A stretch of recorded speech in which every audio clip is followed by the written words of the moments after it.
Assalamualaikum warahmatullahi wabarakatuh. Kami dari kelompok 8 yang beranggotakan Hilya Kotrunada dengan NIM 20081100015, Bella Humaira dengan NIM 20081100027. Mata kuliah kajian kurikulum dengan dosen pengampu Dr. Emma Huzaimah, Magister Pendidikan. Kami di sini akan memaparkan materi tentang desain pembelajaran bahasa Indonesia di sekolah menengah pertama berdasarkan kurikulum prototipe. Kurikulum prototipe dalam pembelajaran bahasa Indonesia di SMP. Kurikulum merupakan sebuah perangkat dari mata pelajaran dan juga program pendidikan yang diberikan oleh lembaga penyelenggara pendidikan yang isinya mengenai rancangan pembelajaran yang akan diberikan pendidik kepada peserta didik dalam satu periode jenjang pendidikan. Kurikulum tidak sembarangan dibuat, namun disesuaikan dengan keadaan kemampuan setiap jenjang pendidikan, serta kebutuhan lapangan kerja. Prototipe merupakan contoh yang dapat diartikan sebagai model pertama atau TES 2022 ditawarkan sebagai opsi tambahan untuk rehabilitasi atau pemulihan pada 2022 sampai 2024. Kebijakan kurikulum nasional akan ditinjau kembali pada tahun 2021 berdasarkan nilai yang dilakukan selama masa pemulihan. Salah satu dampak dari pandemi COVID-19 adalah dunia pendidikan, di mana para pelajar mengalami krisis belajar sudah cukup lama. Untuk mengatasi krisis belajar perlu adanya sebuah perubahan yang sistemik. Tentunya perubahan tersebut tidak lepas dari kualitas seorang guru dan kepala sekolah. Tidak hanya guru dan kepala sekolah, kualitas pembelajaran juga dipengaruhi oleh kurikulum yang digunakan. Menurut Saud dan Lukmana, belajar adalah suatu proses yang ditandai dengan adanya perubahan pada diri seseorang sebagai hasil dari pengalaman dan latihan. Sedangkan pembelajaran menurut Hamalik, pembelajaran adalah upaya mengorganisasi lingkungan untuk menciptakan kondisi belajar bagi peserta didik. Pembelajaran bahasa Indonesia diarahkan untuk meningkatkan kemampuan peserta didik untuk berkomunikasi dalam bahasa Indonesia dengan baik dan benar, baik secara lisan maupun tulis, serta menumbuhkan apresiasi terhadap hasil-hasil karya sastra manusia di Indonesia. Maka dapat ditarik sebuah kesimpulan bahwa hakikat pembelajaran bahasa Indonesia adalah upaya untuk mengarahkan peserta didik hingga terampil berkomunikasi dalam bahasa Indonesia, baik secara lisan maupun tulisan, serta baik dalam situasi formal maupun informal. Pada jenjang SMP, kurikulum prototipe pembelajaran bahasa Indonesia termasuk ke dalam mata pelajaran wajib, dikarenakan untuk menyesuaikan bahasa yang dipadankan dengan profil pelajar merdeka. Karakteristik yang ditekankan pada kurikulum prototipe di SMP yaitu diantaranya: yang pertama, penyesuaian dengan perkembangan teknologi digital dan pembelajaran informatika menjadi mata pelajaran wajib. Yang kedua, panduan untuk guru informatika disiapkan untuk membantu guru-guru mata pelajaran yang tidak harus berlatar belakang pendidikan informatika. Pembelajaran berbasis proyek untuk penguatan profil pelajar Pancasila. Yang ketiga, dilakukannya minimal 3 kali dalam 1 tahun ajaran. Desain pembelajaran bahasa Indonesia di SMP. Berdasarkan kurikulum prototipe pada kurikulum sebelumnya, kita mengenal kompetisi inti dan kompetisi dasar.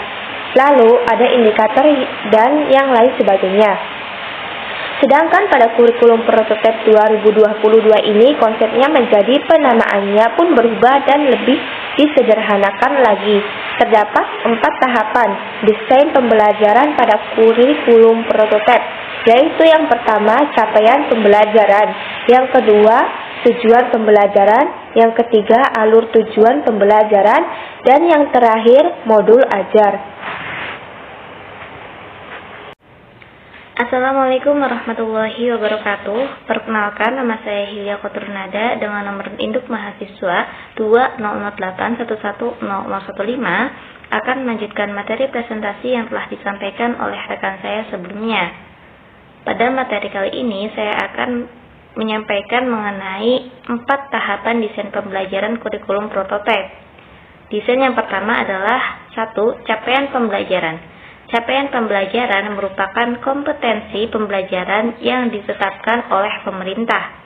Capaian pembelajaran ini jika dikomparasi maka perannya sama dengan KI dan KD di kurikulum 2013. Capaian pembelajaran ini disusun secara sistematis dan disesuaikan berdasarkan fase.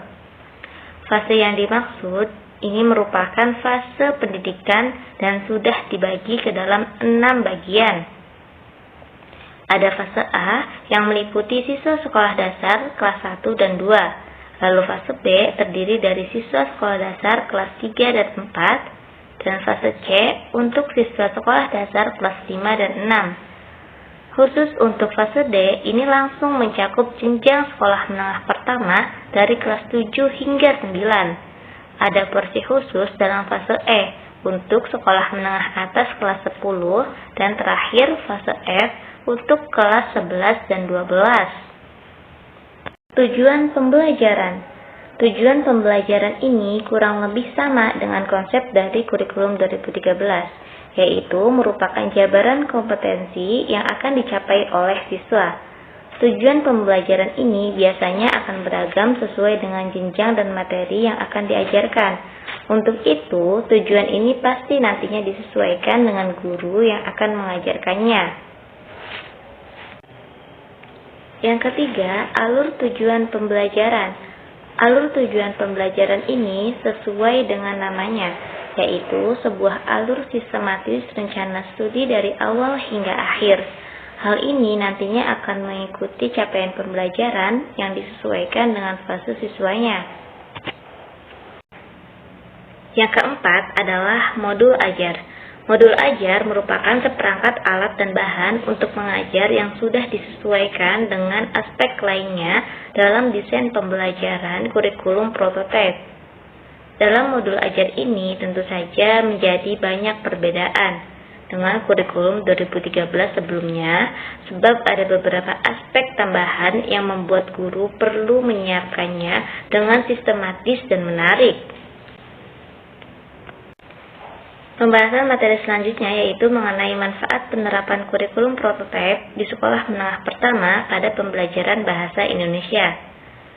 Manfaat menurut Kamus Besar Bahasa Indonesia adalah guna atau faedah. Dari pengertian tersebut, maka dapat disimpulkan bahwa manfaat adalah suatu hal yang memiliki nilai guna yang dapat memberikan faedah. Ada beberapa manfaat kurikulum prototipe, salah satunya yaitu pada pembelajaran bahasa Indonesia di sekolah menengah pertama. Antara lain yaitu 1. Guru tidak mengajar tujuan pembelajaran yang padat atau tidak mengejar target. Yang kedua, guru menitikberatkan pada kebutuhan dan materi yang dibutuhkan untuk memperkuat perilaku siswa dan metode pembelajaran lebih baik. 3. Diberi kesempatan untuk menggali potensi siswa melalui berbagai kesempatan belajar. Lingkungan belajar lebih menyenangkan bagi guru dan siswa serta guru. 4. Mendorong pembelajaran sesuai dengan kemampuan siswa dan memberikan ruang tambahan untuk mengembangkan perilaku dan keterampilan dasar. Sekian presentasi dari kelompok kami, kurang lebihnya mohon maaf. Billahi taufiq wal hidayah. Wassalamualaikum warahmatullahi wabarakatuh.